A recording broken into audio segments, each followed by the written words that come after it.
ठीक है दोस्तों, तो सुपरपोजिशन थ्योरम पढ़ने से पहले मैं एक चीज़ बता दूं आपको कि सबसे पहली चीज़, सुपरपोजिशन थ्योरम आपकी लीनियर और बाइलेटरल एलिमेंट्स पे ही एप्लीकेबल होती है। इसका मतलब ये हुआ कि आप सुपरपोजिशन थ्योरम वहीं अप्लाई करेंगे जहाँ पे आपको लीनियर बाइलेटरल इलेक्ट्रिकल नेटवर्क दिया हो। लीनियर और बाइलेटरल इलेक्ट्रिकल नेटवर्क के बारे में अपन कह चुके हैं, अपन पढ़ चुके हैं। लीनियर नेटवर्क वह नेटवर्क होता है जो सुपरपोजिशन प्रिंसिपल और होमोजेनिटी प्रिंसिपल को फॉलो करता है।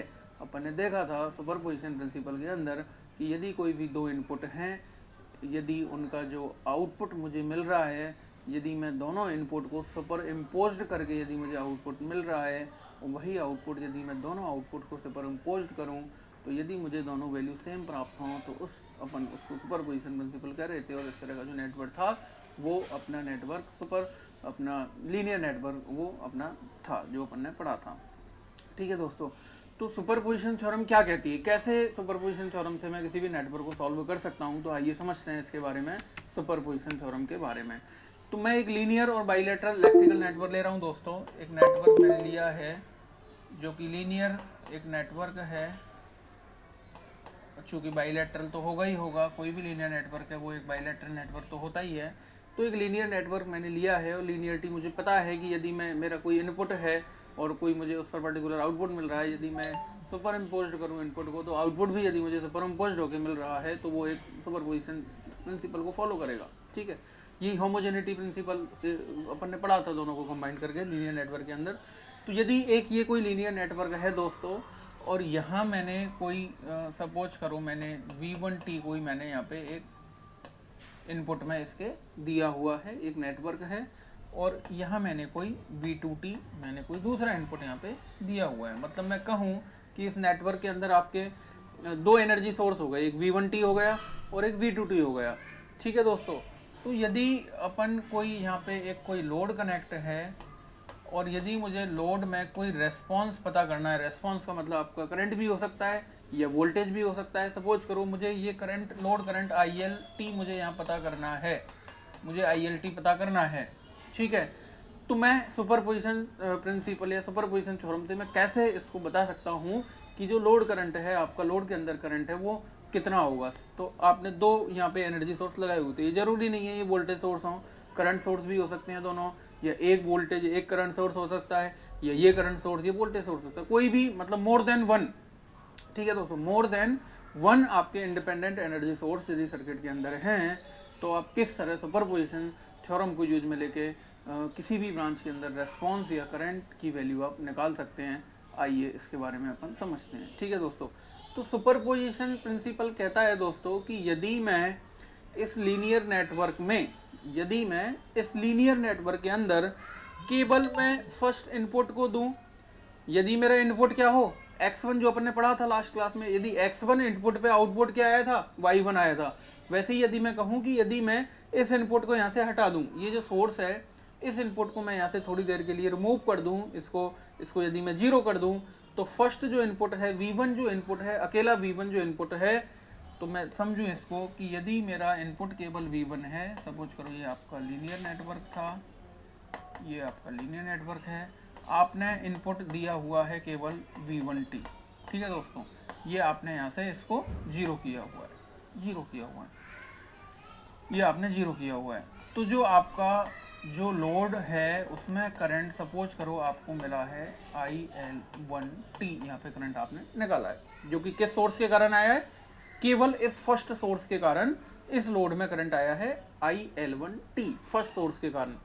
इसी तरह यदि मैं सेकंड सोर्स की बात करूं, मैं इस लीनियर नेटवर्क के अंदर, ये जो लीनियर नेटवर्क है इसके अंदर मैं इस सोर्स को 0 कर दूं और केवल जो V2T सोर्स था वो अब मैं अप्लाई करूं। V2T मैंने यहाँ पे ये 0 किया था, मैंने इस बार जो पहला सोर्स था ये 0 किया है और ये अप्लाई किया है, सेकंड सोर्स मैंने अप्लाई किया है इस नेटवर्क में।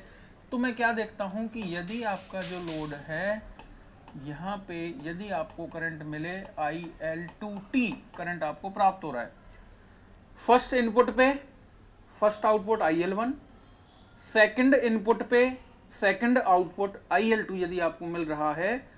अब यदि मैं कहूँ कि यदि मैं इन दोनों इनपुट को एक साथ नेटवर्क पे अप्लाई करूं, यदि मैं ये जो दोनों इनपुट थे V1T और V2T, जो दो इनपुट सोर्स थे आपके, यदि मैं इन दोनों इनपुट को एक साथ अप्लाई करूं, सुपर इम्पोज्ड करके मैं इस नेटवर्क पे अप्लाई करूं, और यदि मैं V1T और V2T इन दोनों को मैं एक साथ सुपर इम्पोज करूं, यदि इस लीनियर नेटवर्क पे, उसी लीनियर नेटवर्क पे यदि मैं इन दोनों को एक साथ सुपर इम्पोज करूं, तो यदि मुझे IL यहाँ पे मिल रहा है, ILT, और वो मुझे इस तरह मिल रहा है IL1T प्लस IL2T के बराबर यदि मिल रहा है, तो अपन ने कहा था कि ये नेटवर्क क्या होगा, ये लीनियर नेटवर्क होगा। अब मैं यदि इसका उल्टा बोलूंगी, यदि ये लीनियर नेटवर्क है, जो कि आपने कहा था सुपरपोजिशन पढ़ने से पहले ही मैंने कहा था कि ये लीनियर और बाइलेटरल एलिमेंट पे एप्लीकेबल होगी, तो यदि मैं कहूं कि ये एक लीनियर नेटवर्क है, तो फिर ऐसा होगा। ये मुझे पता है कि यदि मैं दोनों इनपुट को एक साथ सुपर इम्पोज करूं, और यदि मुझे आउटपुट भी दोनों आउटपुट का सुपर इम्पोज्ड आउटपुट यदि मुझे मिलता है, तो ये जो है ये आपका ये थ्योरम सेटिस्फाई होगी, और इसी को अपन फिर सुपरपोजिशन थ्योरम इसको बोलेंगे। तो मैं कह सकता हूं कि यदि किसी इलेक्ट्रिकल नेटवर्क में, in any electrical network, any का मतलब आपका लीनियर नेटवर्क होगा, in any linear bilateral electrical network, the response in any branch, the response आपका करंट भी हो सकता है या वोल्टेज भी हो सकता है, the response in any branch is equals to the algebraic sum of all the responses due to each individual energy source while all other sources reduced to zero। ठीक है, तो मैंने क्या किया था यहाँ पे कि कोई मेरे पास एक नेटवर्क था having more than one independent energy source, जिसके अंदर एक से ज़्यादा इंडिपेंडेंट एनर्जी सोर्स हों।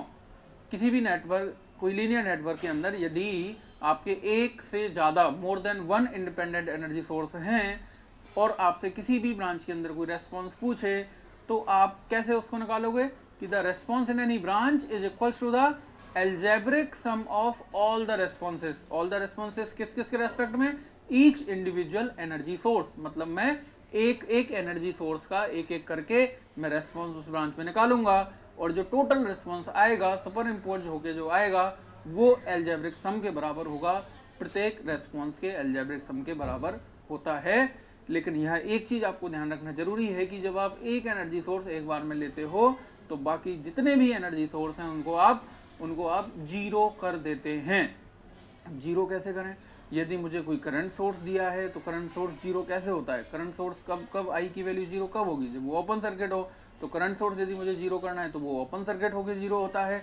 यदि आपको वोल्टेज सोर्स की वैल्यू जीरो करनी है तो voltage source zero short circuit होता है, क्योंकि वोल्टेज सोर्स का मतलब वो पोटेंशियल डिफरेंस उन दोनों पॉइंट के बीच में होगा, और पोटेंशियल डिफरेंस यदि मुझे जीरो करना है तो दोनों पॉइंट का मुझे पोटेंशियल सेम करना होगा, और दोनों पॉइंट का पोटेंशियल सेम कब होगा, जब मैं उसको शॉर्ट कर दूँ, उसके बीच में कोई भी ड्रॉप ना हो।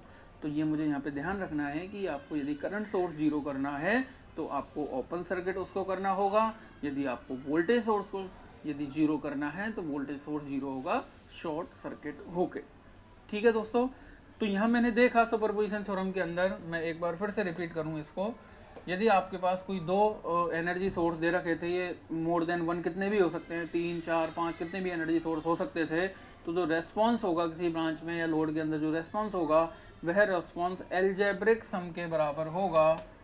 वह रेस्पॉन्स जो होगा जो वह ये है एल्जेब्रिक सम के बराबर होगा, algebraic sum of each response. ये अलग अलग रेस्पॉन्स है। ये रेस्पॉन्स कब आया था, जब मैंने केवल फर्स्ट एनर्जी सोर्स लिया था। ये रेस्पॉन्स कब आया था, जब मैंने सेकंड एनर्जी सोर्स लिया था। तो जो टोटल रेस्पॉन्स होगा वो एल्जेब्रिक सम के बराबर होगा ईच इंडिविजुअल एनर्जी सोर्स के रेस्पॉन्स के, जब मैं बाकी एनर्जी सोर्सेज को, रिमेनिंग एनर्जी सोर्सेज को क्या करता जाऊंगा, जीरो के बराबर करता जाऊंगा। This is superposition theorem. ठीक है, एक एग्जांपल से इसको और अच्छे से समझते हैं। ठीक है दोस्तों, मैं एक अभी इसको और एक एग्जांपल लूँ।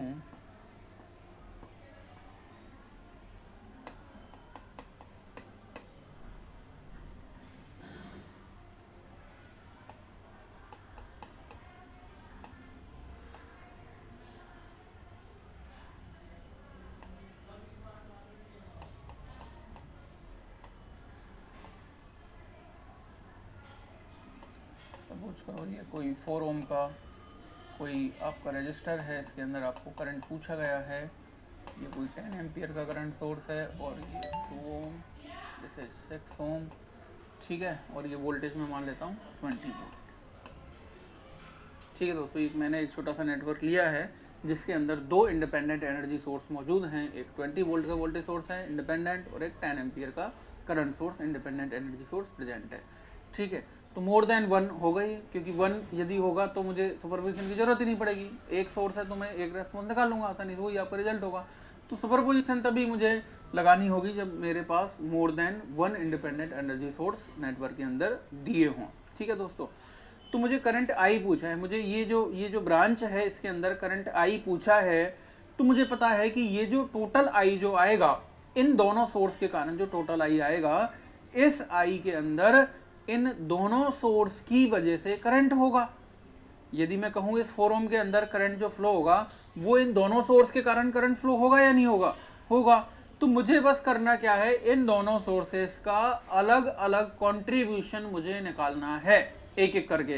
पहले मैं इस सोर्स को लूंगा, इसको 0 के बराबर करूंगा, और मैं देखूंगा इसमें करंट कितना है, उसको मैं I1 करंट नाम दूंगा।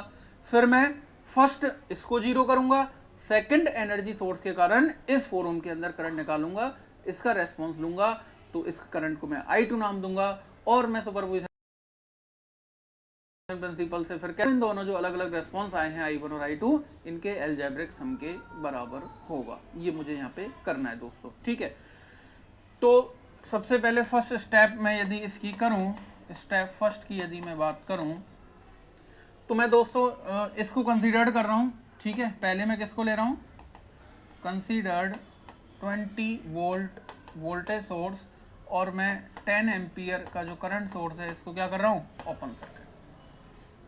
मुझे एक बार में एक लेना है, एक कंसीडर करना है, दूसरा क्या करना है, मुझे 0 करना है। यदि वोल्टेज सोर्स होता तो मैं इसको शॉर्ट करता, मैंने बताया था वोल्टेज सोर्स 0 कैसे होता है, शॉर्ट सर्किट होके। करंट सोर्स को मुझे हटाना है, तो करंट सोर्स को कैसे हटाएंगे अपन, उसको ओपन सर्किट करके अपन हटाएंगे। तो मेरे पास क्या डायग्राम ये बन जाएगा दोस्तों, यदि मैं इसको शॉर्ट कर दूं, इसको, ये आपका था 20 वोल्ट का एक वोल्टेज सोर्स, ये था, ये देखो दोस्तों मैंने ओपन कर दिया करंट सोर्स को, यहाँ कोई करंट नहीं जाएगा, तो इस 2 ओम का यहाँ पे कोई रोल अब नहीं रह गया। इस बार मैं इस करंट को दोस्तों नाम दे रहा हूँ I1 करंट। ठीक है, मैंने क्या किया है, 20 वोल्ट अप्लाई किया, ये आपका 6 ओम था, 2 ओम ऐसे के ऐसे, ये जो था यहाँ पे मैंने ये ओपन कर दिया है करंट सोर्स, क्योंकि मुझे एक बार में एक ही एनर्जी सोर्स को लेना है, और इसके कारण जो मैंने करंट आएगा 4 ओम के अंदर, मैं फर्स्ट के कारण केवल I1 करंट में इसमें निकाल रहा हूँ। तो मैं कह सकता हूँ कि इस बार जो I1 आएगा 4 ओम के अंदर, वह कंट्रीब्यूशन होगा किसका, केवल इस 20 वोल्ट का कंट्रीब्यूशन इसके अंदर आएगा। ठीक है दोस्तों, तो इसमें तो कोई करंट जाएगा नहीं, इसमें तो करंट, ये ओपन सर्किट ब्रांच हो गई, तो इसमें तो करंट क्या हो गया आपका, 0 करंट हो गया। तो बताइए दोस्तों मैं करंट क्या लिख सकता हूँ, ये I1 की वैल्यू क्या आ जाएगी, ये पूरा एक लूप बन गया आपका। वोल्टेज कितना है इसके अंदर 20, रेजिस्टेंस कितना है आपका 6 + 4 सीरीज में है 10, कितना आ गया 2 एम्पियर। ठीक है दोस्तों, 20/10 = 2 एम्पियर, आपके पास 2 एम्पियर करंट आ गया इस सोर्स के कारण 4 ओम के रेजिस्टेंस में। इसी तरह मैं स्टेप सेकंड को सॉल्व करूँ, यदि मैं स्टेप सेकंड की बात करूँ, तो मैं अब क्या कंसीडर करूँगा, कंसीडर्ड 10 एम्पियर करंट सोर्स को लूँगा मैं इस बार, और जो 20 वोल्ट का वोल्टेज सोर्स का, इसको मैं क्या करूँगा दोस्तों, मैं इसको शॉर्ट करूँगा, क्योंकि मुझे ये 0 करना है अब, और इसके थ्रू जो करंट फ्लो होगा 4 ओम के रेजिस्टेंस के अंदर वो मुझे निकालना है। तो यदि मैं इसको शॉर्ट कर दूँ, और ये आपका था 6 ओम, ये था आपका 2 ओम, और यहाँ पे आपका करंट सोर्स लगा हुआ था, मैं सेकंड वाले सोर्स को ले रहा हूँ दोस्तों, ये था 10 एम्पियर का, और ये आपका शायद कितना था दोस्तों 4 ओम के बराबर था। अब मैं इस 4 के अंदर जो करंट मान रहा हूँ वो क्या मान रहा हूँ दोस्तों, सेकंड स्टेप में मैंने फर्स्ट एनर्जी सोर्स को 0 कर दिया, दूसरे एनर्जी सोर्स के कारण मैं कंट्रीब्यूशन 4 ओम रेजिस्टर में मैं कंट्रीब्यूशन निकालूंगा सेकंड एनर्जी सोर्स के कारण, और इसको मैं नाम दे रहा हूँ I2, मैं करंट इसको नाम दे रहा हूँ। तो I2 करंट यदि मैं निकालूं तो क्या आ जाएगा दोस्तों मेरे पास, देखो मैं क्या कर सकता हूँ, मुझे इस ब्रांच में करंट दे रखा है 10 एम्पियर, तो यहाँ भी कितना आएगा, ये 10 एम्पियर करंट आएगा, यहाँ भी 10 एम्पियर करंट आएगा, 2 ओम के अंदर सेम करंट फ्लो होगा, ठीक है, सीरीज में करंट क्या रहता है, सेम। तो ये जो 10 एम्पियर है दोस्तों, ये दो पार्ट में डिवाइड होगा या नहीं होगा, एक तो एक इसमें जाएगा 6 ओम ब्रांच में और एक जाएगा ये 4 ओम ब्रांच में, तो करंट डिवाइड हो रहा है। और करंट डिवीजन रूल मैंने पढ़ा था कि यदि दो ब्रांचेज में, दो पैरेलल ब्रांचेज के अंदर यदि कोई करंट आई डिवाइड हो रहा है तो वो क्या, मुझे करंट निकालना है, ठीक है दोस्तों। तो मैं कौन सा रेजिस्टेंस पहले लेता हूँ, इसके अपोजिट वाला। तो यदि मैं I2 की वैल्यू यहाँ से निकालूँ तो ये आएगा अपोजिट ब्रांच का रेजिस्टेंस अपॉन दोनों रेजिस्टेंस 6 + 4 इनटू जो करंट आपका डिवाइड हो रहा है। करंट डिवाइड कितना हो रहा है, 10 एम्पियर करंट आपका डिवाइड हो रहा है। तो यहाँ से मैं इसको सॉल्व करूँ दोस्तों तो ये आ जाएगा 60/10 = 6 एम्पियर। ठीक है दोस्तों, तो मैंने क्या किया, स्टेप फर्स्ट में पहला एनर्जी सोर्स लिया, उसके कारण मैंने I1 करंट निकाला जो कि मेरे पास आया था 2 एम्पियर। फिर मैंने सेकंड स्टेप में क्या किया, दूसरा जो एनर्जी सोर्स था उसको लिया अकेले को, बाकी को जीरो कर दिया। तो मैंने जो लोड के अंदर जो आपको 4 ओम रेजिस्टेंस है इसके अंदर सेकंड रेस्पॉन्स मैंने निकाला, I2 मैंने नाम दिया और I2 की वैल्यू मेरे पास निकल के आई 6 एम्पियर। तो मैं अब क्या कहूँगा दोस्तों, सुपरपोजिशन थ्योरम के अकॉर्डिंग मैं क्या कहूँगा कि जो रेस्पॉन्स होगा इस 4 ओम के अंदर या किसी भी ब्रांच के अंदर जो रेस्पॉन्स होगा वो इन दोनों रेस्पॉन्सेस के अलजेब्रिक सम के बराबर होगा। टोटल जो रेस्पॉन्स होगा वह इन दोनों अलग अलग जो एनर्जी सोर्स का जो अलग अलग रेस्पॉन्स आया है इसके अलजेब्रिक सम के बराबर होगा। ठीक है दोस्तों, अब क्योंकि यह डायरेक्शन यदि मैं देखूँ तो थोड़ा सा ये आपको ध्यान रखना होगा दोस्तों कि मुझे जो करंट आई, जो टोटल रेस्पॉन्स पूछा था उसकी डायरेक्शन क्या थी, 4 ओम के अंदर डाउनवर्ड डायरेक्शन में थी।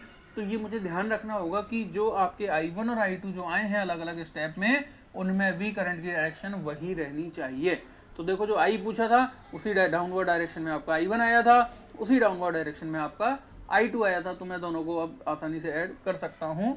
तो मैं लिखूंगा कि जो टोटल रेस्पॉन्स होगा, जो रिक्वायर्ड मुझे करंट पूछा था, वह इन दोनों रेस्पॉन्सेस के अलग अलग, उन दोनों रेस्पॉन्सेस के अलग अलग रेस्पॉन्स के बराबर होगा। तो I1 कितना आया था दोस्तों, 2 एम्पियर, I2 आया 6 एम्पियर। आपके पास टोटल ये कितना हो गया दोस्तों, 8 एम्पियर आपके पास टोटल रेस्पॉन्स यहाँ से निकल के आया। रिजल्ट 8 एम्पियर आपका करंट की वैल्यू आई। मैं चेक करता हूँ क्या ये सही है, क्या ये सही है, सही तो होनी चाहिए, अपन पढ़ रहे हैं तो सही तो होनी चाहिए। लेकिन फिर भी मैं एक बार अपन इसको चेक करते हैं दोस्तों कि क्या ये जो अपन ने पढ़ी है अभी सुपरपोजिशन थ्योरम, 8 एम्पियर इसके अंदर फाइनल करंट अपने पास रिजल्ट आया था, तो क्या मैं इसको चेक कर सकता हूँ? जी हाँ, मैं इसको चेक कर सकता हूँ। तो अपन अभी एक नोडल एनालिसिस मेथड अपन ने पढ़ा था। नोडल जो कि मैंने बताया था बहुत पावरफुल और बहुत इंपॉर्टेंट मेथड है किसी भी सर्किट को सॉल्व करने के लिए। तो मैं उस नोडल से इसको चेक करूँगा कि क्या ये 8 एम्पियर जो करंट आया ये अपना सही है। ठीक है दोस्तों, तो इधर आइए दोस्तों, यदि मैं नोडल लगाऊं, डायरेक्ट इसके अपना नोडल लगाऊं, तो सपोज करो मैं इसको क्या मान लेता हूं, इसको मैं VA एक नोड वोल्टेज में इसको मान लेता हूं। यही अपन करते, दो नोड हैं, एक को मैंने VA मान लिया और जो दूसरा नोड है दोस्तों इसको मैंने एक रेफरेंस नोड माना और इस रेफरेंस नोड की वैल्यू मैंने क्या कर दी, मैंने 0 के बराबर कर दी। रेफरेंस नोड की वैल्यू मैंने 0 कर दी, 0 मैं करता था, ग्राउंड मैंने कर दिया। ये VA मैंने माना है, मुझे ये I करंट निकालना था। तो मैं क्या इक्वेशन लिखूंगा, मैं A नोड पे नोडल इक्वेशन मुझे बनानी है या KCL किरचॉफ करंट लो मुझे लगाना है। तो मैं कैसे इक्वेशन लिखता था दोस्तों, सबसे पहले मैं इसको आउटगोइंग करंट मान लूँ। तो ये आएगा आपका VA -20/6, this is outgoing current. फिर इधर आउटगोइंग क्या आएगा, VA -0/4, this is outgoing current, is equals to 10 ampere. देखो दोस्तों क्या इनकमिंग करंट है, तो क्या मैं ये इक्वेशन लिख सकता हूँ, nodal equation, VA -20/6 outgoing, VA -0/4 this is outgoing and 10 ampere incoming current. तो मैं लिख सकता हूँ total incoming is equals to total outgoing according to KCL और नोडल। तो यदि मैं यहाँ से इसको सॉल्व करूँ दोस्तों, तो आप 24 यहाँ पे LCM ले लो, तो ये आपके पास आ जाएगा 4VA -80 + 6VA is equals to 240। आप इसको सॉल्व करोगे तो ये 10VA हो जाएगा और ये आ जाएगा आपके पास 320। तो VA की वैल्यू आपके पास आ जाएगी दोस्तों 32 वोल्ट। VA की वैल्यू आपके पास क्या आई दोस्तों, 32 वोल्ट आपके पास VA की वैल्यू आई। मुझे ये आई करंट निकालना था। तो ये आई करंट क्या होगा, VA माइनस 0/4 VA आ चुका है आपके पास। और एक बार मुझे पता है कोई भी नोड का वोल्टेज यदि मुझे पता लग गया तो मैं अब इन तीनों ब्रांचेस के अंदर वोल्टेज निकाल सकता हूँ। यदि मुझे किसी भी ब्रांच में पूछे मुझे ये आई निकालना था तो मैं क्या लिखूंगा दोस्तों कि जो आपका आई आएगा ये होगा VA माइनस 0/R। तो ये कितना आ गया दोस्तों, 8 एम्पियर। बताइए दोस्तों, मैंने नोडल से सॉल्व किया तो ये जो करंट जो आया था, टोटल करंट जो आया था वो 8 एम्पियर आया था। मैंने सुपरपोजिशन से सॉल्व किया, सुपरपोजिशन से मैंने देखा था, सुपरपोजिशन से भी ये करंट कितना आया था आपका, 8 एम्पियर करंट आया था। तो मैं कह सकता हूँ दोस्तों कि आपकी सुपरपोजिशन थ्योरम सही है, सही काम कर रही है। ठीक है, तो आप नेटवर्क को कैसे भी सॉल्व आप कर सकते हो। आप नॉर्टन थ्योरम सुपरपोजिशन थ्योरम से भी सॉल्व कर सकते हो, या आप नोडल एनालिसिस भी लगा सकते हो। ठीक है दोस्तों, अब आप कहोगे कि मैं जब इसको यदि मैं नोडल से सॉल्व कर सकता था, ये इतनी जल्दी इतनी आसानी से मैंने 3 लाइन के अंदर ये सॉल्व कर दिया, तो मैं फिर सुपरपोजिशन थ्योरम क्यों लगाऊं। आप कहोगे मैं फिर सुपरपोजिशन थ्योरम क्यों लगाऊं। सही है दोस्तों, यदि आपके पास क्वेश्चन आए एग्जाम में और आपसे केवल करंट पूछे कि find the current I in 4 ohm resistance branch, तो जरूरी नहीं है आप इसको सुपरपोजिशन से करो। आपकी जो इच्छा है, आपको जो सबसे कम टाइम में आपको ये रिजल्ट दे रहा है, आप उस आप थ्योरम को फॉलो कर सकते हो। लेकिन दोस्तों मैं ये चीज़ बता दूं कि जब आपके किसी भी नेटवर्क के अंदर नंबर ऑफ नोड्स ज़्यादा हो जाए, यदि आपके नंबर ऑफ नोड ज़्यादा हो जाएं, या मैं कहूँ नंबर ऑफ मैशेस ज़्यादा हो जाएं, या एक बड़ा कॉम्प्लेक्सिव सर्किट आपको दे दे जहाँ पे सपोज करो 4 नोड आपके पास आ जाएं या 4 मैश आपके बन जाएं, तो वहाँ आपको फिर सुपरपोजिशन थ्योरम बहुत आसान लगेगी आपको। क्योंकि जब आप 4 नोड आपके बन जाएंगे तो 4 वेरिएबल आपके पास होंगे, 4 इक्वेशंस बनेंगी, और 4 इक्वेशंस को सॉल्व करने में आपको बहुत ज़्यादा टाइम वहाँ पे लग जाएगा।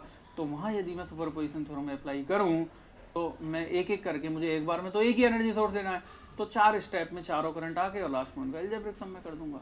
ठीक है दोस्तों, तो जब नंबर ऑफ एनर्जी सोर्सेज ज़्यादा हैं तो वहाँ पे आप सुपरपोजिशन थ्योरम अप्लाई करते हो। तो वहाँ आपको अभी तो केवल 2 ही थे इसके अंदर, तो 2 या 3 तक हैं तो मैं नोडल मुझे आसान दिखेगा। लेकिन जब नंबर ऑफ एनर्जी सोर्सेज आपके 4 या 5 हो जाएंगे तो आपको फिर पता लगेगा कि सुपरपोजिशन थ्योरम कितनी हेल्पफुल आपके लिए रहती है। ठीक है दोस्तों, एक चीज़ और इस थ्योरम के बारे में बताऊं कि ये जो सुपरपोजिशन थ्योरम है ये पावर कैलकुलेशंस पे एप्लीकेबल नहीं होती है। मैंने बताया था कि ये लीनियर नेटवर्क पे अप्लाई होती है, और यदि मैं पावर की बात करूं तो पावर आप V²/R लिखते हैं, या पावर को आप I²/R से रिप्रेजेंट करते हैं।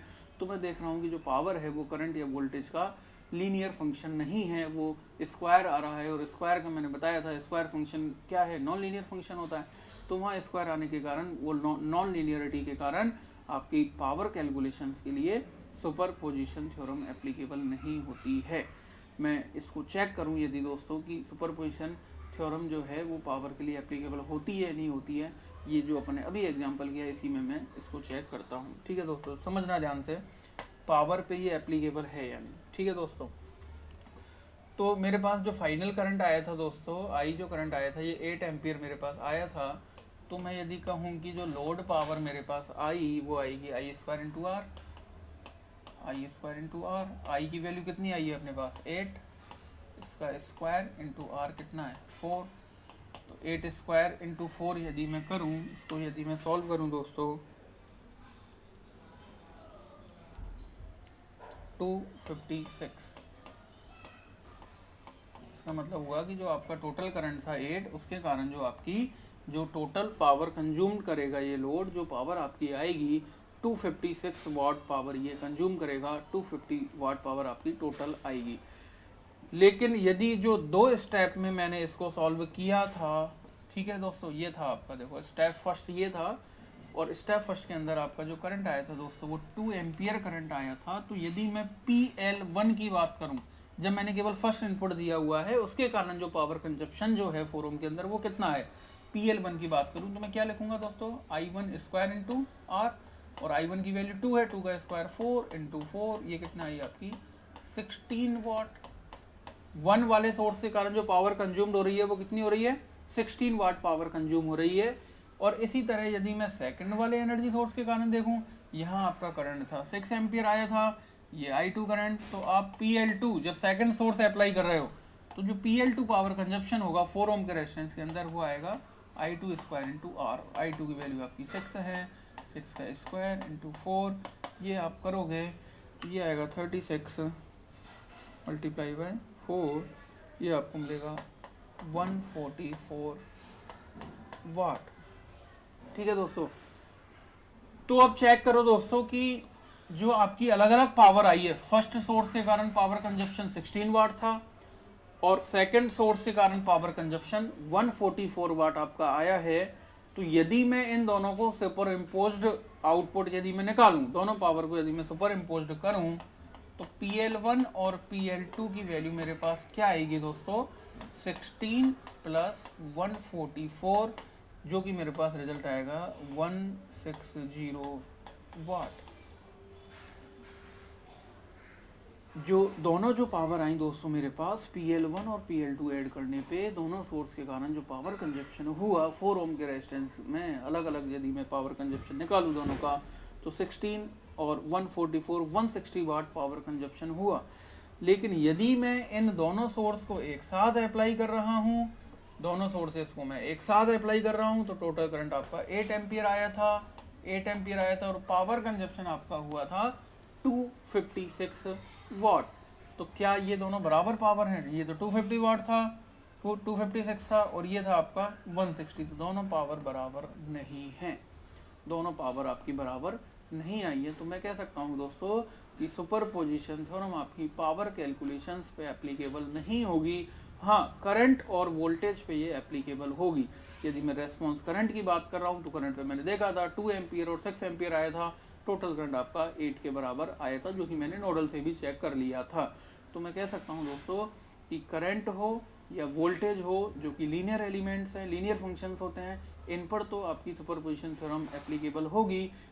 ठीक है दोस्तों, तो अपन ने देखा कि पावर कैलकुलेशंस पे ये एप्लीकेबल नहीं होती है। कुछ एक्सेप्शन में बता रहा था कि कब ये पावर पे भी अप्लाई हो जाएगी। तो आपकी यदि डिफरेंट फ्रिक्वेंसी के एनर्जी सोर्सेस हैं, यदि आपके डिफरेंट फ्रिक्वेंसीज के एनर्जी सोर्स यदि आपके नेटवर्क में दिए हों, तो वहाँ पे आपकी ये पावर पे भी एप्लीकेबल होगी। क्योंकि मुझे पता है कि डिफरेंट फ्रिक्वेंसीज के हैं तो वो दोनों जो एनर्जी सोर्स है वो मर्ज नहीं हो सकते, और यदि मर्ज नहीं होंगे, यदि दोनों मर्ज नहीं होंगे, तो वहाँ पे आपकी पावर पे भी ये सुपरपोजिशन थ्योरम लग जाएगी, ये एप्लीकेबल हो जाएगी। लेकिन जहाँ मर्ज हो गए, दोनों आपके इंडिपेंडेंट एनर्जी सोर्स हो गए, वहाँ पे ये थ्योरम पावर के लिए एप्लीकेबल नहीं होगी। करंट और वोल्टेज के लिए तो एप्लीकेबल होगी, लेकिन पावर के लिए ये एप्लीकेबल नहीं होगी दोस्तों।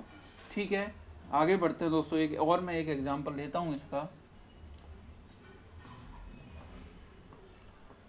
इसका एक और एग्जांपल मैं लेता हूँ दोस्तों। ठीक है, यदि आपका कोई इंडिपेंडेंट एनर्जी, यदि कोई डिपेंडेंट एनर्जी सोर्स आपका कोई क्वेश्चन में दिया हो, यदि कोई डिपेंडेंट एनर्जी सोर्स, क्योंकि अभी मैंने डेफिनेशन के अकॉर्डिंग कहा था कि जो having in any linear electrical network having more than one independent energy source, the response in any branch is equal to the algebraic sum of total responses due to each individual energy source while all other sources acting to zero।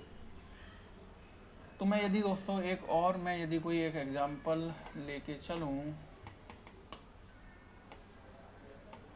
मैं एक इसके अंदर दोस्तों एक मैं dependent energy source में यदि ले रहा हूँ, सपोज करो ये 2I0 है और ये आपके इस I0 की वैल्यू पे डिपेंड कर रहा है, ये 2 ओम है, ये आपका 10 वोल्ट है, और यहाँ पे कोई एक करंट सोर्स आपका इंडिपेंडेंट करंट सोर्स दिया हुआ है, जिसकी वैल्यू मैं कुछ भी ले लेता हूँ, सपोज करो 5 एम्पियर मैंने ले ली, जैसे 4 ओम, और ये आई आपको फाइंड आउट करनी है यूजिंग सुपरपोजिशन थ्योरम। ठीक है दोस्तों, तो देखिए यहाँ पे 3 एनर्जी सोर्स हो गए दोस्तों टोटल। यदि मैं बात करूँ, एक 10 वोल्ट का इंडिपेंडेंट वोल्टेज सोर्स है, ये 5 एम्पियर का इंडिपेंडेंट करंट सोर्स है, और एक आपको यहाँ पे एक डिपेंडेंस ये रह गया दोस्तों, ये 6 ओम का एक रेजिस्टेंस मैंने सपोज करो मान ली। ठीक है, तो यहाँ पे एक आपको डिपेंडेंट एक सोर्स दे दिया दोस्तों, एक डिपेंडेंट आपको एक एनर्जी सोर्स यहाँ पे दे दिया, जिसकी वैल्यू आपकी डिपेंड कर रही है इस करंट पे, I0 करंट पे, जो कि इस ब्रांच में फ्लो होगा। तो मैं कह सकता हूँ ये कौन सा डिपेंडेंट एनर्जी सोर्स है, करंट डिपेंडेंट वोल्टेज सोर्स। कैसे पता लगा, क्योंकि इसके अंदर प्लस माइनस लिखा हुआ था। तो यदि आपको कोई डिपेंडेंट एनर्जी सोर्स कोई क्वेश्चन में देवे और आपको सुपरपोजिशन थ्योरम से उसको सॉल्व करना हो, तो दोस्तों आपको डिपेंडेंट सोर्स को नेटवर्क का पार्ट मानना होगा। आप, क्योंकि मैंने बताया था कि यदि आप इनको 3 इनपुट यदि मान के चलोगे, ठीक है, और मैंने बताया था एक बार में मुझे 1 लेना है, बाकी को मुझे क्या करना है, बाकी सोर्सेस को मुझे 0 करना होता है। तो आप इसको कैसे 0 करोगे? जब आप इसको कंसीडर करोगे सबसे पहले, तो ये दोनों 0, तो ये तो 0 हो जाएगा ओपन सर्किट। इसको आप 0 नहीं कर सकते क्योंकि डिपेंडेंट वेरिएबल है, इसके अंदर कोई डिपेंडेंट आपका किसी वेरिएबल पे डिपेंड कर रहा है, तो आप इसको 0 नहीं कर सकते। तो आपको ये सोर्स नहीं मानना है। जो मैं एनर्जी सोर्सेज की बात कर रहा था वो तो आपको केवल इंडिपेंडेंट वाले ही मानने हैं। जो मैंने 2 स्टेप सॉल्व की थी 2 इनपुट्स के लिए, तो आपको यहाँ इनपुट फर्दर आपको 2 ही मानने हैं। आपको इंडिपेंडेंट वाले ही एनर्जी सोर्स आपको इनपुट में मानने हैं। तो आप इसको क्या करोगे, तो इसको आपको क्या करना होगा, ये आपको इस नेटवर्क का ही एक हिस्सा आपको मानना होगा। इसको आपको नेटवर्क का एक हिस्सा मानना होगा। तो ये जो था डिपेंडेंट एनर्जी सोर्स, ये आप मान लिए, क्योंकि मुझे पता है कि ये नेटवर्क, इसमें रेजिस्टेंसेस हैं, तो ये लीनियर नेटवर्क होगा। और इसके अंदर यदि कोई डिपेंडेंट एनर्जी सोर्स आ गया तो मुझे पता है इसकी ये नॉन लीनियर नहीं बनेगा, ये लीनियर ही रहेगा। यदि इसके अंदर कोई डिपेंडेंट एनर्जी सोर्स किसी यदि नेटवर्क में आ रहा है तो वह नेटवर्क आपका लीनियर ही रहता है, उसकी लीनियरिटी पे कोई खतरा नहीं बनता है या वो नॉन लीनियर नहीं बनता है। इसका अपन एग्जांपल सॉल्व कर चुके हैं। तो यदि मैं बात करूं कि मेरे पास ये 2 एनर्जी सोर्सेस हैं, तो मैं अब यदि अप्लाई करूं मैं सुपरपोजिशन थ्योरम, तो मैं 2 स्टेप में करूंगा। 2 इनपुट मेरे को दिए हुए हैं, इसको चूंकि मैंने नेटवर्क का ही हिस्सा मान लिया, तो यदि मैं देखूं इसको दोस्तों, आइए मैं सबसे पहले स्टैंड वोल्ट को कंसीडर कर रहा हूँ। स्टेप फर्स्ट इसको कंसीडर कर रहा हूँ, इसको मैं ओपन सर्किट कर रहा हूँ। तो क्या आ जाएगा दोस्तों, 2 ओम प्लस माइनस 10 वोल्ट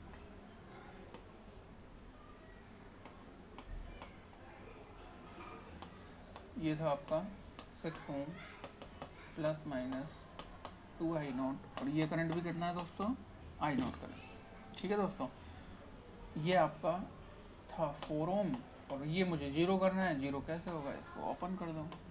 ये क्या हो गया ओपन, तो इस 4 का कोई रोल नहीं रहा क्योंकि इसमें कोई करंट जाएगा ही नहीं। इस ब्रांच में जो करंट होगा वो क्या आएगा, 0, क्योंकि ये ओपन सर्किट हो गया। ठीक है दोस्तों, तो मैंने फर्स्ट एनर्जी सोर्स लिया केवल फर्स्ट स्टेप में, और मुझे ये फाइनल करंट आई पूछा गया था। तो अब मैं फर्स्ट स्टेप में इसको क्या नाम दूंगा, I1 में नाम दे रहा हूँ इसको। मुझे I1 की वैल्यू मुझे निकालनी है, क्योंकि फर्स्ट एनर्जी सोर्स के कारण केवल पहला करंट मैं I1 निकालूंगा। इसी तरह सेकंड स्टेप के कारण सेकंड I2 करंट निकालूंगा, और उनका लास्ट में क्या कर दूंगा, मैं अलजेब्रिक सम में कर दूंगा।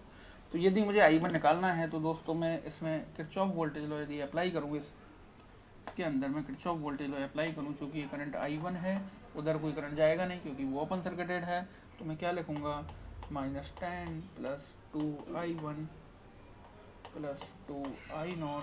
इसको दोस्तों मैंने बताया था कोई भी डिपेंडेंट सोर्स हो उसकी वैल्यू लिखो आप। तो इसको एज ए मान के चलो कि ये 2I0 मुझे वैल्यू दे रखी है, तो मैं KVL लगा सकता हूँ। इसकी वैल्यू 2I0 है, मैंने लिख दिया 2I0 वैल्यू है, वोल्टेज सोर्स है, प्लस में आ गए। फिर प्लस 6 × I1 = 0। ये इस लूप के अंदर मैंने किरचॉफ वोल्टेज लॉ अप्लाई किया है। अब यहाँ देखो दोस्तों, एक तो I1 है और एक I0 यहाँ वेरिएबल है, और I0 डिपेंडेंट वेरिएबल है, तो मुझे I0 की वैल्यू यहाँ से पता करनी होगी। तो देखो दोस्तों क्या लिखूंगा I0 की वैल्यू। देखो ये जो I0 था, इस I0 की डायरेक्शन मुझे क्या दी थी दोस्तों, इस I0 की डायरेक्शन क्या आएगी बताइए, इस I0 की डायरेक्शन ये आएगी। ठीक है दोस्तों, और मैं जो I1 जो मैंने माना था इसकी डायरेक्शन इसकी जस्ट अपोजिट है। अब चूंकि दोनों करंट मैग्नीट्यूड में तो क्या रहेंगे, सेम, क्योंकि लूप तो एक ही है, करंट की वैल्यू तो सेम रहेगी, लेकिन चूंकि डायरेक्शन मुझे इसकी अपोजिट दी है, मुझे इसकी डायरेक्शन अपोजिट दी है, तो मैं इसको माइनस में लिखूंगा। तो मैं लिख सकता हूँ कि जो आपका I0 है वो -I1 के बराबर होगा। आपका जो I0 है वो -I1 के बराबर होगा। ये वैल्यू यदि मैं यहाँ पुट करूँगा I0 की, तो मेरे पास आ जाएगा 10 + 2I1 + 2 × -I1 + 6I1 = 0। ठीक है दोस्तों, इसको मैं आगे सॉल्व करूं तो 6I1 2 से 2 कैंसिल आउट हो गया, तो 6I1 आपके पास आ गया 10, तो I1 की वैल्यू आपके पास आ गई 10/6 एम्पियर। ये आपके पास आ गया दोस्तों I1। 10/6, इसको मैं यदि सॉल्व कर लूँ थोड़ा सा, 10/6 ये आपके पास आएगा 1.67 एम्पीयर। ये आपके पास आ गया दोस्तों I1 की वैल्यू। अब सेकंड स्टेप में मैं क्या करूँगा दोस्तों, सेकंड स्टेप यदि मैं करूँ इसकी स्टेप सेकंड, तो मैं क्या करूँगा, मैं दूसरे सोर्स को मानूंगा। दूसरा सोर्स 5 एम्पीयर का था, इसको कंसीडर करूँगा और इस वोल्टेज सोर्स को इस बार मैं क्या करूँगा, शॉर्ट सर्किट करूँगा, क्योंकि मुझे पता है वोल्टेज सोर्स जीरो कैसे होता है, शॉर्ट सर्किट होकर जीरो होता है। तो मैं इसको शॉर्ट सर्किट करूँ दोस्तों, ये मैंने शॉर्ट कर दिया वोल्टेज सोर्स को, ये 2 ओम था प्लस माइनस 2I0 और ये करंट था आपका I0 का। ठीक है दोस्तों, ये 6 ओम, ये 4 ओम और करंट सोर्स को तो मुझे अब कंसीडर करना है, तो मुझे यहाँ लगाना होगा करंट सोर्स। करंट सोर्स की वैल्यू क्या थी आपकी 5 एम्पीयर। ये आपकी करंट, देखो दोस्तों मैंने क्या किया है, वही सर्किट बनाया है 4 ओम 2I0 6, इसको मैंने केवल क्या कर दिया है, शॉर्ट कर दिया सेकंड स्टेप के अंदर 2 ओम। अब मुझे इसमें करंट आई पूछा था फाइनल, तो इस बार मैं इस करंट को क्या नाम दे रहा हूँ, I2 करंट में नाम दे रहा हूँ। सेकंड स्टेप में मैं इस करंट को I2 नाम दे रहा हूँ, क्योंकि इसमें जो अब रेस्पॉन्स आएगा वो किस सोर्स के कारण आएगा, इस 5 एम्पीयर वाले सोर्स के कारण रेस्पॉन्स आएगा। तो मैं अब ये रेस्पॉन्स मुझे निकालना है। मैं क्या करूँ दोस्तों, कैसे मैं इसका रेस्पॉन्स निकाल सकता हूँ, नोडल लगा दें अपन, सबसे आसान तरीका। यदि मैं इसको पॉइंट को एक नोडल मानूँ, ए पॉइंट मानूँ और मैं VA यदि यहाँ मान लूँ, तो यदि मैं नोडल मेथड लगाऊँ तो ये आउटगोइंग करंट कितना आएगा, VA/2, VA minus 0/2 outgoing current, plus इधर आउटगोइंग करंट क्या आएगा, VA minus 2I0/6, VA minus 2I0/6 voltage source is equals to, दोस्तों बताइए 5 क्या है यहाँ पे, इनकमिंग करंट।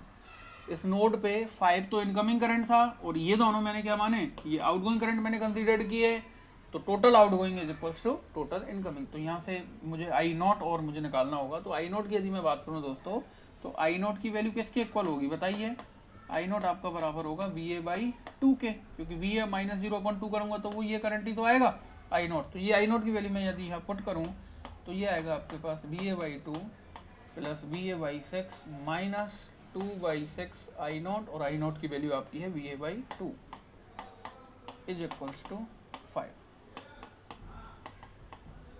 2 से 2 कैंसिल आउट हो गए दोस्तों, VA/6 कैंसिल आउट, तो VA/2 यहाँ पे बचा इज इक्वल्स टू 5। तो आपके पास VA की वैल्यू आ गई 10 वोल्ट। ये जो VA था ये आपके पास आ गया दोस्तों 10 वोल्ट के बराबर। VA की वैल्यू आपके पास आ गई 10 वोल्ट के इक्वल, आपकी VA की वैल्यू आई, नोड वोल्टेज आ गया। मुझे निकालना था I2, मुझे निकालना था दोस्तों I2। तो I2 जो आएगा वो क्या आएगा दोस्तों, VA minus 2I0 minus 2 into I0। I0 की वैल्यू अपनी आई थी दोस्तों, I0 ये रहा VA/2 और VA कितना आया 10, तो 10/2 करूँगा तो ये क्या आ जाएगा 5 एम्पीयर I0 की वैल्यू आ जाएगी। तो अपना मुझे I2 निकालना था, I2 आएगा 10 माइनस 2I0 की वैल्यू 5/6, 10 माइनस 10 0। तो I2 कितना आया दोस्तों आपके पास 0 एम्पीयर के बराबर आया। I2 कितना आया 0। तो मैं क्या कह दूंगा कि जो टोटल करंट होगा आपका, जो टोटल करंट I होगा वो किसके बराबर होगा दोस्तों, I1 प्लस I2। डायरेक्शन देखो दोनों की सेम थी, ये तो 0 है, तो I1 की डायरेक्शन जो ली थी अपन ने, I1 जो आया था आपका 1.67 करंट आया था, तो ये क्या आ जाएगा 1.67 plus 0 is equals to 1.67 ampere. यही आपका क्या होगा दोस्तों, टोटल करंट आएगा। तो मैं यहाँ से कह सकता हूँ दोस्तों कि यदि आपका कोई डिपेंडेंट एनर्जी सोर्स यदि कोई सर्किट में है, तो उसको आपको नेटवर्क का हिस्सा ही मानना पड़ेगा। आपको उसको नेटवर्क का हिस्सा ही मानेंगे, क्योंकि वो लीनियर ही रहेगा, वो नेटवर्क में रहेगा तब भी वो लीनियर ही रहेगा, और लीनियर नेटवर्क पे अपनी सुपरपोजिशन थ्योरम अप्लाई हो जाती है। तो ये आपको ध्यान रखना होगा कि जब आप जो स्टेप में अलग अलग स्टेप में जो एनर्जी सोर्सेज को लेते हैं या कंसीडर करते हैं, वो आपको इंडिपेंडेंट वाले एनर्जी सोर्स ही कंसीडर करने हैं। उन्हीं को एक एक स्टेप में आपको सॉल्व करके अलग अलग उनका रेस्पॉन्स निकालना है। और जैसे ही आपके पास दोनों रेस्पॉन्स आ जाएंगे, I1 आ गया था, I2 आ गया था, तो मैंने क्या कर दिया, जो टोटल रेस्पॉन्स होगा वो किसके बराबर होगा, दोनों रेस्पॉन्सेस के अलग अलग अलजेब्रिक सम के बराबर होगा। तो ये 1.67 आया था, प्लस 0 करेंगे तो 1.67 एम्पियर आपका टोटल करंट यहाँ पे आ जाएगा। ठीक है दोस्तों, तो इस तरह आप सुपरपोजिशन थ्योरम को सॉल्व कर सकते हैं। तो ध्यान रखना होगा पावर कैलकुलेशंस के लिए अप्लाई नहीं होती है। ठीक है दोस्तों, आई होप समझ आया होगा। अब अपन आगे बढ़ते हैं, सुपरपोजिशन से आगे यदि मैं चलूँ तो अपन अब बात करते हैं थेवेनिन थ्योरम की। ठीक है दोस्तों, सेकंड जो थ्योरम है आपकी ये है थेवेनिन थ्योरम। तो ये भी अपने आप में एक इम्पॉर्टेंट मेथड में इसको कह सकता हूँ, किसी भी सर्किट को या किसी भी नेटवर्क को सॉल्व करने का एक काफ़ी पावरफुल और इम्पोर्टेंट तरीका है थेवेनिन थ्योरम। ठीक है दोस्तों, तो थेवेनिन थ्योरम कुछ अलग है। सुपरपोजिशन थ्योरम के अंदर अपन ने पढ़ा था कि सुपर इम्पोज्ड हो जाता है आपका जो आउटपुट है, यदि आप इनपुट को सुपर इम्पोज करते हो तो आउटपुट भी आपको सुपर इम्पोज होकर मिल जाता है। तो वहाँ पे वो एप्लीकेबल था लीनियर नेटवर्क के अंदर। तो यहाँ भी लीनियर नेटवर्क के लिए ये थ्योरम अप्लाई होगी। ये ध्यान रखना होगा दोस्तों कि जो थेवेनिन थ्योरम है ये भी आपकी लीनियर नेटवर्क पे ही लगेगी। तो थेवेनिन थ्योरम के अकॉर्डिंग दोस्तों यदि मैं बात करूं तो किसी भी नेटवर्क के अंदर आपको किन्हीं दो पॉइंट के अक्रॉस कोई यदि आपको करंट पूछे या इस तरह का हो कि मैं नेटवर्क को, एक बड़े नेटवर्क को किन्हीं भी दो पॉइंट के अक्रॉस उस पूरे नेटवर्क को एक स्मॉल नेटवर्क में उसको रिड्यूस मैं कर सकता हूं, और उस जो नेटवर्क था, जो बड़ा नेटवर्क था, उसके अंदर जो भी रेजिस्टेंस या एनर्जी सोर्सेज थे उनका मैं इक्वलेंट एक रेजिस्टेंस और एक मैं voltage source, equivalent voltage source से उसको मैं रिप्रेजेंट कर सकता हूँ। ठीक है दोस्तों, तो किस तरह अपन थेवेनिन थ्योरम को सॉल्व करेंगे, तो आइए समझते हैं। मैं एक इसका एग्जांपल लेता हूँ दोस्तों, तो आप ध्यान से समझना कि किस तरह थेवेनिन थ्योरम अप्लाई अपन करते हैं। ठीक है दोस्तों,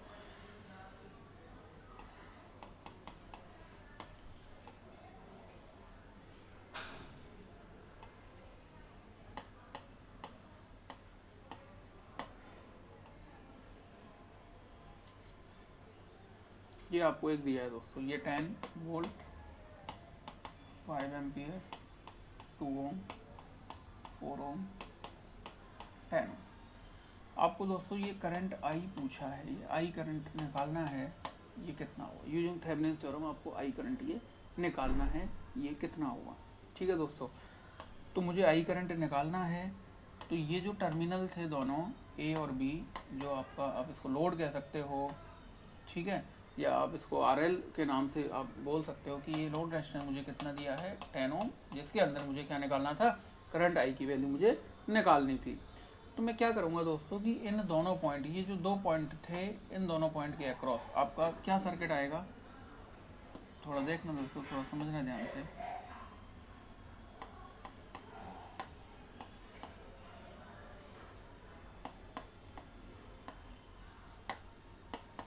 वोल्ट 4 ओम 2 ओम 5 ओम, ये आपका ए टर्मिनल था, ये आपका बी था। थोड़ी देर की मैंने RL को 10 ओम को RL को मैंने हटा दिया और मैंने यहाँ रख दिया कि RL इज इक्वल टू 10 ओम, मैंने अलग से हटा दिया। तो ये जो दो टर्मिनल हैं आपके ए और बी, ठीक है दोस्तों, इन दोनों टर्मिनल के अक्रॉस आपको यहाँ पे ये दिख रहा है, इसके अंदर दो तो एनर्जी सोर्स हैं, एक 10 वोल्ट का है, एक 5 एम्पियर का है, और आपको रेजिस्टेंस यहाँ पे दिखाई दे रहे हैं। तो ये थेवेनिन थ्योरम कहती है कि मैं इसको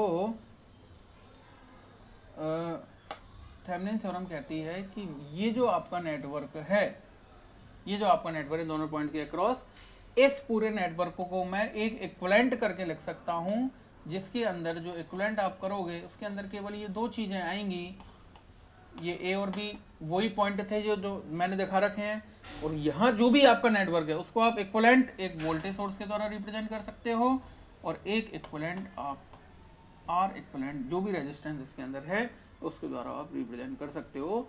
तो जहाँ बी इक्विवेलेंट जो होता है इसको मैं VTH के नाम से भी जानता हूँ, मैं इसको थेवेनिन्स इक्विवेलेंट वोल्टेज भी बोलता हूँ, या VAB मैं इसको कह सकता हूँ। ठीक है, VTH Thevenin's equivalent voltage, VAB, या आप इसको ओपन सर्किट वोल्टेज भी इसको कह सकते हो। Open circuit voltage between terminal A and B, open circuit voltage, VAB Thevenin's equivalent voltage या इक्विवेलेंट वोल्टेज आप सिंपल कहो। और ये जो RTH इसको आप कह सकते हो थेवेनिन्स इक्विवेलेंट रेजिस्टेंस, या इसको R इक्विवेलेंट के नाम से भी आप इसको बोल सकते हो। तो ये जो नेटवर्क था इसमें और भी ये बड़ा नेटवर्क हो सकता था, इसमें कई एनर्जी सोर्सेस कई रेजिस्टेंस आ सकते थे। तो मुझे करना क्या है, इसका इक्वलेंट मुझे निकालना है और उस इक्वलेंट को एक ब्रांच में केवल मुझे रिप्लेस करना है। और इस ब्रांच के अंदर केवल दो चीज़ें आपकी हैं, एक तो आपका VTH है और एक RTH है। एक तो थेवेनिन इक्विवेलेंट वोल्टेज है और एक थेवेनिन इक्विवेलेंट रेजिस्टेंस आपका है। और फिर फर्दर आप क्या कर सकते हो दोस्तों, यदि ये इक्विवेलेंट आपने निकाल दिए, तो आप क्या करोगे दोस्तों आगे, कि आपका जो A और B जो था वो तो ये बदल ही गया। अब A और B के बीच में क्या लगा हुआ था, RL कितना था, 10 ओम लगा हुआ था। सपोज करो ये तो कितना था आपका, ये तो RTH था आपका, ये तो VTH था आपका और ये था RTH। अब आपको इसमें करंट पूछा था दोस्तों, आई करंट पूछा था, तो आई करंट में अब क्या लिख सकता हूँ बताइए, VTH upon RTH plus RL। बड़ा आसान हो गया। तो यदि आपका एक बड़ा नेटवर्क एक सिंगल ब्रांच में यदि आप उसको कन्वर्ट कर सकते हो थेवेनिन्स थ्योरम की हेल्प से, तो आपका एक छोटा सा नेटवर्क बन गया या एक छोटा सा सर्किट बन गया। इस छोटे से सर्किट को मैं बोलता हूँ थेवेनिन्स इक्विवेलेंट नेटवर्क या थेवेनिन्स इक्विवेलेंट सर्किट। ठीक है, जिसके अंदर केवल क्या है, VTH है, RTH है और RL है, जो अपन ने शुरुआत में हटाया था। तो ये थेवेनिन्स इक्विवेलेंट नेटवर्क बन गया। और थेवेनिन्स इक्विवेलेंट नेटवर्क यदि आप बना लिया आपने, तो फिर आसानी से करंट आई की वैल्यू आप निकाल सकते हैं। आई क्या आएगा यहाँ पे, VTH upon RTH plus RL, दो रेजिस्टेंस दोनों सीरीज में है, से डिवाइड होकर आप करंट आई की वैल्यू यहाँ पे फाइंड आउट कर सकते हैं। ठीक है दोस्तों, अब बात आती है कि थेवेनिन्स इक्विवेलेंट नेटवर्क आप कैसे बनाओगे। ये बनाने के लिए आपको ये दो चीज़ें चाहिएंगी। ये बनाने के लिए आपको VTH और RTH की कैलकुलेशन करनी पड़ेगी। जो भी आपको क्वेश्चन दे या है उसके अंदर आपको VTH और RTH की कैलकुलेशन करनी पड़ेगी। तो आइए दोस्तों देखते हैं कैसे VTH और RTH की अपन कैलकुलेशन करते हैं। ठीक है, तो ये जो आपका ये क्वेश्चन था दोस्तों, ठीक है, मैंने इसको इसमें रिप्लेस कर लिया था। A और B को मैंने थोड़ी देर के लिए ओपन सर्किट कर लिया। मैंने RL को यहाँ से हटा के और मैंने अलग से रख लिया कि RL आपका 10 ओम का दिया हुआ था। ठीक है, 10 ओम ही था ना, हाँ 10 ओम आपका दिया हुआ था। अब मुझे RTH और VTH की कैलकुलेशन करनी है। तो सबसे पहले दोस्तों RTH की मैं कैलकुलेशन कर रहा हूँ कि यदि मुझे RTH निकालना है, थेवेनिन्स इक्विवेलेंट सर्किट बनाने के लिए मुझे RTH और VTH चाहिए, तो मैं पहले RTH मुझे निकालना है। मैं कैसे निकालूंगा RTH, ठीक है दोस्तों। तो RTH निकालने के लिए आपको ध्यान रखना है दोस्तों कि जब भी आप इक्विवेलेंट रेजिस्टेंस की कैलकुलेशन करो थेवेनिन्स नेटवर्क बनाने के लिए, तो उसके अंदर जितने भी एनर्जी सोर्सेस हैं उनको आपको जीरो करना होगा। इसका मतलब हुआ आपके यदि वोल्टेज सोर्स हैं इसके अंदर, उन सारे वोल्टेज सोर्सेज को आप शॉर्ट सर्किट करेंगे। और यदि आपको करंट सोर्सेज दिए हैं उसके अंदर, तो उन करंट सोर्सेज को आप ओपन सर्किट करेंगे। मैंने अभी बताया था सुपरपोजिशन के अंदर भी कि आपको यदि जीरो करना है, करंट सोर्स जीरो होता है आपका ओपन सर्किट हो गए, वोल्टेज सोर्स आपका जीरो होता है शॉर्ट सर्किट हो गए। मेरे कहने का मतलब हुआ यदि आपको इक्विवेलेंट रेजिस्टेंस निकालना है तो केवल नेटवर्क में रेजिस्टेंस ही दिखने चाहिए। नेटवर्क में केवल रेजिस्टेंस दिखने चाहिए। आपके एनर्जी सोर्सेज या तो ओपन हो जाएंगे या शॉर्ट हो जाएंगे, डिपेंड कि वो वोल्टेज सोर्स है या करंट सोर्स है। तो आइए RTH की कैलकुलेशन मैं करूं। तो देखो दोस्तों, वोल्टेज सोर्स मैंने शॉर्ट कर दिया, ये आपका था 4 ओम। करंट सोर्स को मैंने ओपन कर दिया, ये था आपका 2 ओम। ये मैंने ओपन कर दिया है यहाँ पे, ये ओपन सर्किट है। तो ओपन सर्किट में तो कोई करंट फ्लो होगा ही नहीं, तो इस 2 ओम का भी यहाँ कोई रोल नहीं है। तो आपका जो रेजिस्टेंस सीन होगा AB के अक्रॉस, RAB या इसी को अपन कह रहे हैं RTH, ये कितना आएगा दोस्तों। इसमें तो कोई करंट जा नहीं रहा, तो इस रेजिस्टेंस का कोई रोल नहीं है। तो A से B तक आपका कितना रेजिस्टेंस सीन होगा, 4 ओम। 4 ओम आपका रेजिस्टेंस सीन होगा। जब मैं AB से रेजिस्टेंस में देखूंगा तो आपका जो रेजिस्टेंस आएगा वो कितना आएगा। देखो दोस्तों, यहाँ गैप है, इसको थोड़ा सा मैं ओपन कर रहा हूँ इसको। ठीक है दोस्तों, तो ये आपके पास RAB कितना आ गया दोस्तों, 4 ओम। तो ये ध्यान रखना है, आप जब भी RTH की कैलकुलेशन करो आप वोल्टेज को शॉर्ट सर्किट करेंगे और करंट सोर्स को ओपन सर्किट करेंगे। ठीक है, तो ये आपका RTH आ गया। VTH आपको निकालना है, तो VTH है दोस्तों ओपन सर्किट वोल्टेज। VTH क्या है, open circuit voltage across terminal A and B। जो आपने A और B टर्मिनल को ओपन किया है, उस ओपन सर्किट टर्मिनल वोल्टेज के अक्रॉस ये क्या है, आपको वोल्टेज निकालना है। ये VAB आपको यहाँ फाइंड आउट करना है। ये जो आपका था A और B के अक्रॉस, ये VAB आपको फाइंड आउट करना है। कैसे अपन VAB को फाइंड आउट करें दोस्तों, देखिए। तो मैंने पढ़ा था, मैं नोडल भी लगा सकता हूँ, मैं सोर्स कन्वर्जन भी कर सकता हूँ, मैं मैश भी लगा सकता हूँ, KBL KCL। तो अब तक जो भी अपन बेसिक्स पढ़ चुके हैं दोस्तों, आप कुछ भी अप्लाई करके आपको वोल्टेज की वैल्यू आप निकाल सकते हो, ठीक है। तो ये VAB मुझे निकालना है। तो क्या मैं कह सकता हूँ दोस्तों कि ये जो, यदि मैं इसको रेफरेंस पे मानूँ, इसको ग्राउंड में करूँ 0 वोल्ट पे, तो ये जो वोल्टेज होगा यही क्या होगा आपका VAB के बराबर होगा, क्योंकि इन दोनों पॉइंट के बीच में VAB वोल्टेज रेफरेंस है। ये आपने ग्राउंड 0 कर दिया तो ये पूरा का पूरा वोल्टेज इस नोड का क्या होगा, ये VAB होगा। या VAB को ही मैं क्या कर रहा हूँ, VTH होगा। तो यदि मैं इसमें नोडल अप्लाई करूँ, यदि मैं इसके अंदर नोडल अप्लाई करूं दोस्तों, थोड़ा समझना ध्यान से, ये आपका क्वेश्चन था, ठीक है। ये VAB है, मैं इसके अंदर नोडल अप्लाई कर रहा हूं। VAB मैं क्या लिखूंगा, VAB minus 10 divide by 4, VAB minus 10 divide by 4। ये आपका आउटगोइंग करंट हुआ दोस्तों, ये आपका आउटगोइंग करंट हुआ। और ब्रांच इसमें इनकमिंग करंट 5 एम्पियर आपको दे रखा है, तो आउटगोइंग और इनकमिंग कितना है 5 एम्पियर। इधर तो कोई करंट होगा नहीं, ओपन सर्किट है। ए और बी टर्मिनल क्या किए हैं आपने, ओपन सर्किट किए हैं, तो यहाँ तो कोई करंट जाएगा नहीं, इसमें तो करंट क्या होगा, 0, ओपन सर्किट है। तो केवल इन दो ब्रांचेज में मुझे करंट देखना है, और इन दोनों ब्रांचेज में ये तो आपका आउटगोइंग करंट था और 5 आपका इनकमिंग करंट था। तो एक आउटगोइंग है, इनकमिंग, यही KCL कहता है, total incoming is equal to total outgoing. तो क्या मैं यहाँ से VAB की वैल्यू निकाल सकता हूँ, मैं निकाल सकता हूँ दोस्तों। तो VAB जो होगा वो क्या आएगा आपका 20 प्लस 10 उधर जाएगा, तो ये आएगा आपके पास 30 वोल्ट। और ये VAB को ही मैं क्या कर रहा था दोस्तों, VTH। ये कितना आ गया आपके पास, 30 वोल्ट के बराबर आ गया VTH की वैल्यू। तो अब VTH निकालने के लिए आप कोई भी तरीका लगा सकते हैं, KBL KCL नोडल मैश, जो भी अब तक अपन पढ़ चुके हैं, सोर्स कन्वर्जन, या जो भी आप लगाना चाहो, आपको VTH की वैल्यू कैलकुलेट करके A और B पॉइंट के अक्रॉस ओपन सर्किट वोल्टेज निकालना होगा। तो VTH मेरे पास आ गया दोस्तों, और ITH मैंने कैलकुलेट किया था,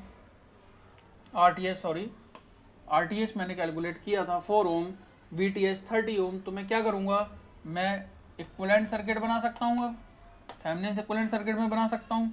तो ये वैल्यू तो क्या हो गई आपकी, इसको मैं थोड़ा सा जूम कर दूँ,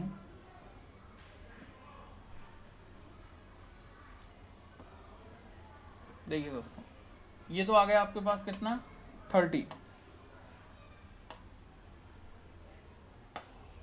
ये आ गया आपका 30 वोल्ट। और RTH आपका आया था कितना 4 ओम, RTH आया था 4 ओम, RL आपका 10 ओम था ही। तो जो करंट आई पूछा था इस बार, वो क्या आ जाएगा दोस्तों, करंट आई की वैल्यू क्या आ जाएगी, VTH upon RTH plus RL, VTH 4 और RL था आपका 10। तो 30 डिवाइड बाई 14, इसको आप यदि सॉल्व करो,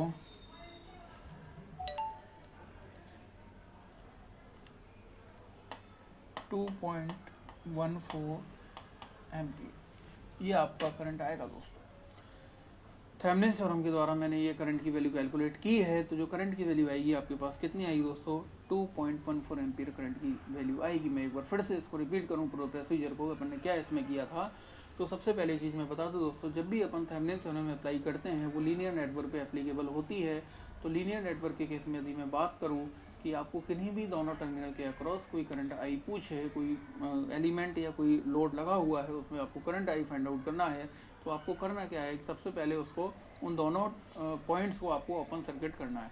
उन दोनों पॉइंट से आप लोड को डिस्कनेक्ट करेंगे, और उन दोनों पॉइंट, सपोज करो मैं A और B पॉइंट उन दोनों पॉइंट को नाम दे रहा हूँ, तो आपको इन दोनों पॉइंट के अक्रॉस इक्विवेलेंट रेजिस्टेंस निकालना है और इक्विवेलेंट वोल्टेज निकालना है। इक्विवेलेंट रेजिस्टेंस निकालने के लिए अपन ने क्या किया था, एनर्जी सोर्सेज को ओपन या शॉर्ट मैंने किया था। करंट सोर्सेज से उनको मैंने ओपन सर्किट कर दिया था, वोल्टेज सोर्सेज जो थे उनको मैंने शॉर्ट सर्किट कर दिया था।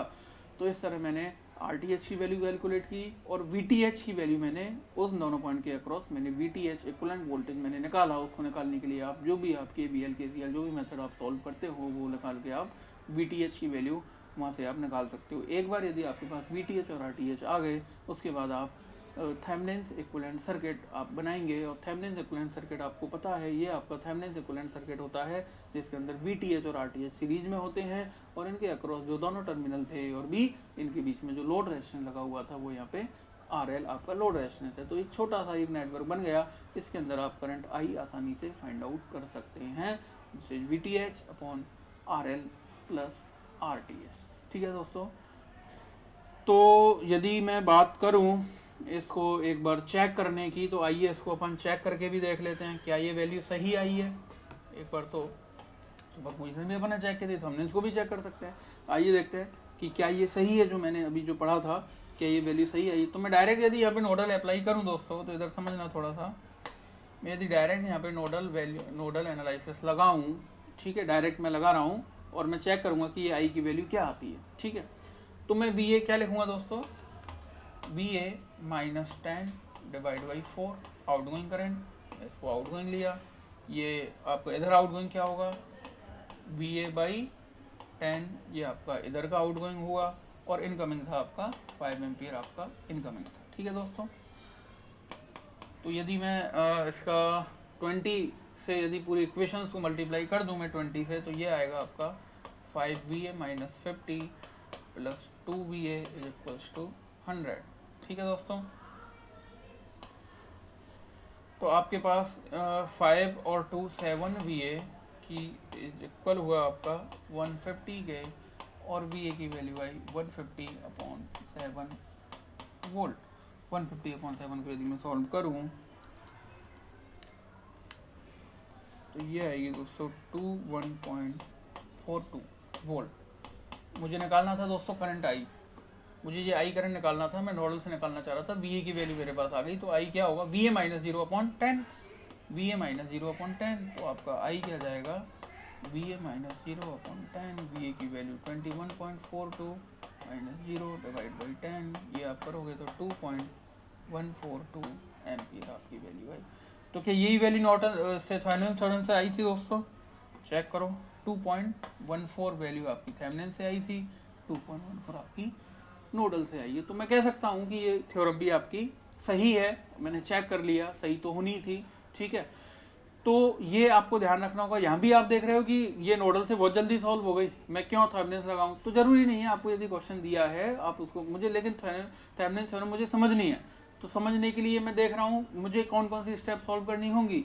यहाँ भी वही है दोस्तों, यदि आपको एक बड़ा नेटवर्क आपको दिया है 2 पॉइंट के अक्रॉस, जिसमें कई सारे एनर्जी सोर्सेज आपको दे रखे हैं, कई सारे रेजिस्टेंस आपको दे रखे हैं, तो वहाँ पे आप यदि नोडल या मैथ से करोगे तो नंबर ऑफ इक्वेशंस आपकी बहुत ज़्यादा हो जाएंगी। तो वहाँ आपको फिर पता लगेगा कि ये थ्योरम किस तरह आसानी से आपके नेटवर्क को सॉल्व कर सकती है, या किसी भी ब्रांच में आप जो रेस्पॉन्स निकालना चाह रहे हैं वहाँ पे आप रेस्पॉन्स निकाल सकते हैं। ठीक है दोस्तों, अब आगे अपन इसको नेक्स्ट क्लासेस में और इसके कुछ क्वेश्चन सॉल्व करेंगे, तो आगे के क्लास में अपन वो थोड़ा देखेंगे। आज के लिए इतना ही। Thank you so much.